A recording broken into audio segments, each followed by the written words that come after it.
अब इस समय योग के प्रति बड़ा आकर्षण है, अच्छी बात है। अब योग नहीं, योगा हो गया।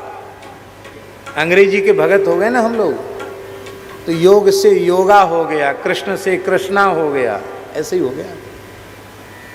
तो योग भी योगा हो गया। अब बड़ा भारी आकर्षण है योग के प्रति, अच्छी बात है। लोग निरोग हो रहे हैं, स्वस्थ हो रहे हैं, हम उसका निषेध नहीं कर रहे हैं। लेकिन हम एक प्रश्न पूछ रहे हैं आपसे, आपने योग का आश्रय क्यों लिया?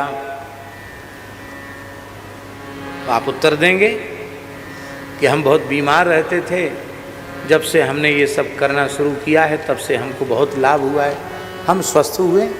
और ऐसा नहीं, पूरे संसार में लोग स्वस्थ हो रहे हैं इससे। हम ये बिल्कुल नहीं करें कि नहीं करना चाहिए, लेकिन हम जो कहना चाहते हैं उसको ध्यान दीजिए। आपने क्यों योग का आश्रय लिया? बोले हम बीमार रहते हैं, स्वस्थ होने के लिए आश्रय लिया। स्वस्थ शरीर किस लिए चाहते हो? भगवत प्राप्ति के लिए, भगवत भजन के लिए, भगवत सेवा के लिए, गौ ब्राह्मण संतों की सेवा के लिए, कि संसार के भोग के लिए? झूठ बोलोगे तब तो हमारी कोई जिम्मेवारी है नहीं, पर ईमानदारी से सत्य बोलोगे तो ये कहना पड़ेगा कि न जाने कितने जन्मों से संसार को भोगते चले आ रहे हैं, इस जन्म में भी भोगते भोगते ये उम्र हो गई, पर भोगेच्छा कम हुई नहीं। इसलिए बहुत लंबे समय तक संसार को भोग सकें, इसके लिए हम बिल्कुल फिट बने रहना चाहते हैं, जवान बने रहना चाहते हैं। यदि आप भजन के लिए स्वस्थ शरीर चाहते हैं तो योग का आश्रय लेना भी भजन की परिधि में आ जाएगा। किंतु यदि भोग के लिए योग चाहते हैं तो आपका योग योग नहीं है, वो रोग है। हम नहीं कह रहे हैं, ये विनय पत्रिका में गोस्वामी जी कह रहे हैं, ग्रसे कलि रोग जोग संयम समाधि रे, भलो जो है पोच जो है दाहिनो जो बामरे, राम नाम ही सो अंत सबही को कामरे, राम जपु राम जपु राम जपु बावरे, घोर भव नीर निधि नाम निज नावरे।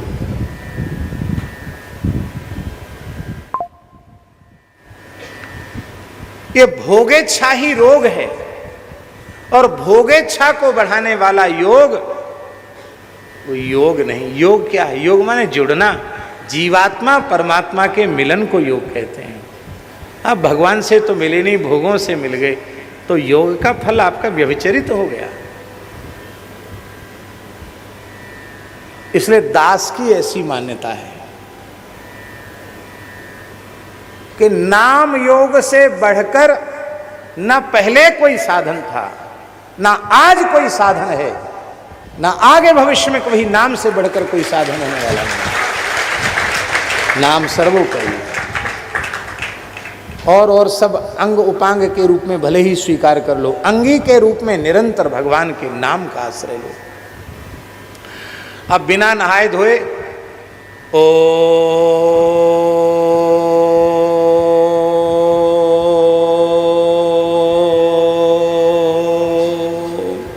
हम तो कम ले पा रहे हैं, तो लंबी लंबी श्वास लेते हैं, बीच में चतुराई भी करते हैं। दूसरे लोग ओम बोलते हैं और अपने फिर वो ऐसे बोलने लग जाते हैं कि जैसे उनकी सांसें ही नहीं टूट रही है। हाँ,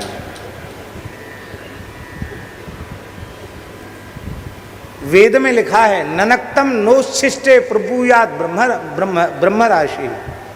हाँ, बिना स्नान के प्रणव उच्चारण नहीं करना, अशुद्ध वस्त्र हो शरीर पर तो प्रणव उच्चारण नहीं करना, मुंह जूठा हो तो प्रणव उच्चारण नहीं करना।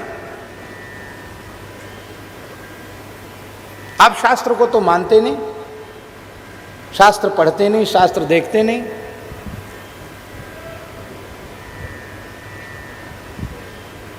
पर श्री राम नाम के लिए ये बंधन नहीं है।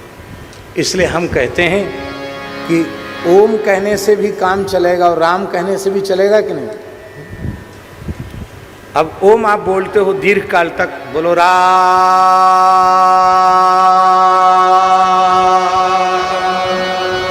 राम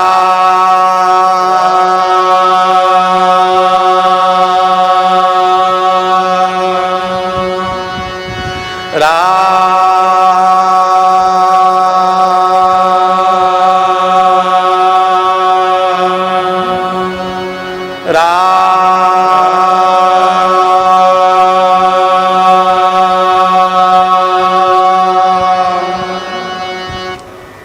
माँ के ऊपर बंद करके भी ऐसे माँ, उपापधमानिया नाम ओष्ठौ, माँ पर भी थोड़ी देर रुकना चाहिए। अभी सबने बोला नहीं, कुछ लोग तो तमाशे ही देखने में लगे रह गए। सब लोग एक स्वर में एक साथ बोले रा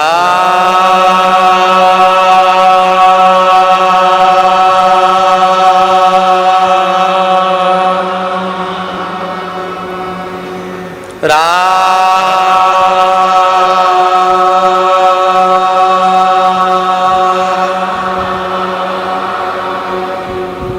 प्रणव की ध्वनि करो, राम की ध्वनि करो, बिल्कुल तादात्म्य है। अब जो बात भगवान शिव कह रहे हैं, राम नामनस समुत्पन्नः प्रणवो मोक्षदायकः, मोक्षदायक प्रणव राम नाम से उत्पन्न है।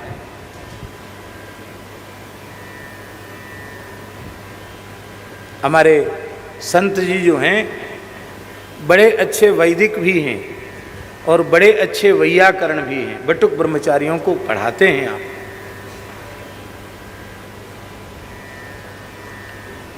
क्या शुभ नाम है? हाँ, श्री विष्णुदास जी।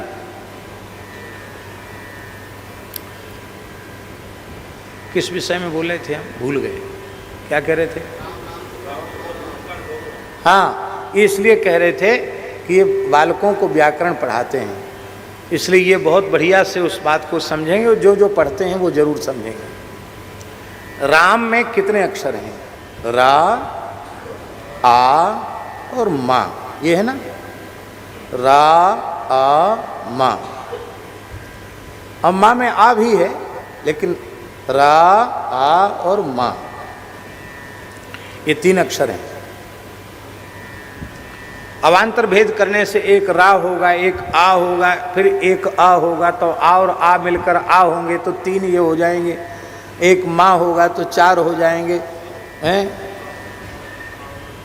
और फिर माँ में आ हो जाएगा, फिर विसर्ग भी हो जाएगा, वो एक अलग बात है। लेकिन हमें जो बात कहनी है वो हम कह रहे हैं, रा, आ और माँ, ठीक है। ओम में कितने अक्षर हैं? आ, उ और माँ। अब राम शब्द जो है, राम नाम जो है, वो प्रशोदरादि गण में पठित है। किस में पठित है? प्रशोदरादि गण। प्रशोदरादि गण विधायक सूत्र क्या है? प्रशोदरादीन यथोपदिष्टम। क्या? प्रशोदरादीन यथोपदिष्टम।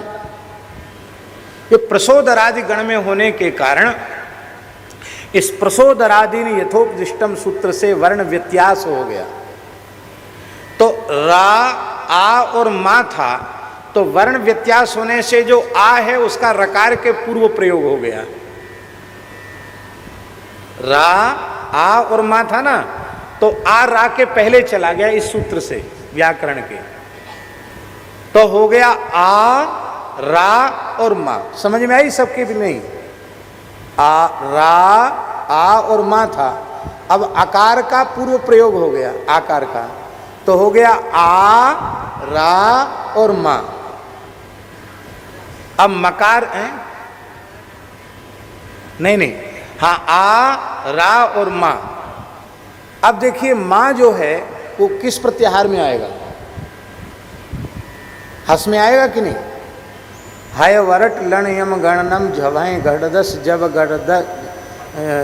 गढ़दश, यहाँ तक आएगा हस प्रत्याहार। तो हस प्रत्याहार में पठित होने के कारण हसी च एक सूत्र लग जाएगा, तो हसी च से रकार को उत्त हो जाएगा। तो आ, रा और मा था, पाणिनि महर्षि के हसी च सूत्र से रकार को उकार हो जाएगा, तो बन जाएगा आ, उ और मा। उनकी संधि कर दोगे तो क्या बन जाएगा? ओम। गुण संधि कर दोगे तो क्या बन जाएगा?